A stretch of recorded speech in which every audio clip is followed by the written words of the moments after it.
এক ফ্রেমে টাইগারদের এই দলটার চারজন সিমার হাসান মাহমুদ, এবাদত, তাসকিন এবং খালেদ। এ দলে আছেন আরও একজন শরীফুল, তিনি অবশ্য পাশের উইকেটে অনুশীলন করছেন। ডারউইন টেস্ট শেষ, এবার ম্যাকাই টেস্টের আগে সবচাইতে বড় প্রশ্ন বোধ হয় শেষ পর্যন্ত এই 5 জনের সুযোগ মিলবে কোন 3 জনের, নাকি বাংলাদেশ 4 জন সিমার নিয়ে খেলার সাহস দেখাবে। যদিও ম্যাকাই এবং ডারউইন এই দুই এলাকার তাপমাত্রা এবং মাঠের ধরনের মধ্যে অনেকটাই পার্থক্য রয়েছে। ডারউইনে যেমন তীব্র গরম একটা ভ্যাপসা আবহাওয়া, ভিন্ন কিন্তু ম্যাকাইতে বাতাস রয়েছে এবং শীতও রয়েছে। সব মিলিয়ে পেসারদের জন্য যেন একটা আদর্শ। তাই তো শেষ পর্যন্ত বাংলাদেশ দলে 4 জন সিমার দেখা গেলে কি খুব একটা অবাক হওয়ার সুযোগ থাকবে? একটু সেই সমীকরণটাই মেলানো যাক।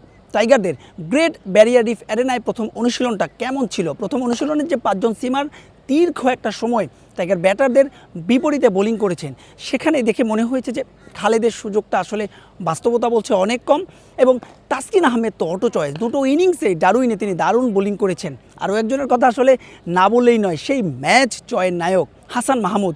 2 ইনিংসে 9টা উইকেট নিয়েছেন, 6 উইকেট ছিল প্রথম ইনিংসে। হাসানও এই দলের অটো চয়েস। বাকি একটা স্লট নিয়েই যত আলোচনা।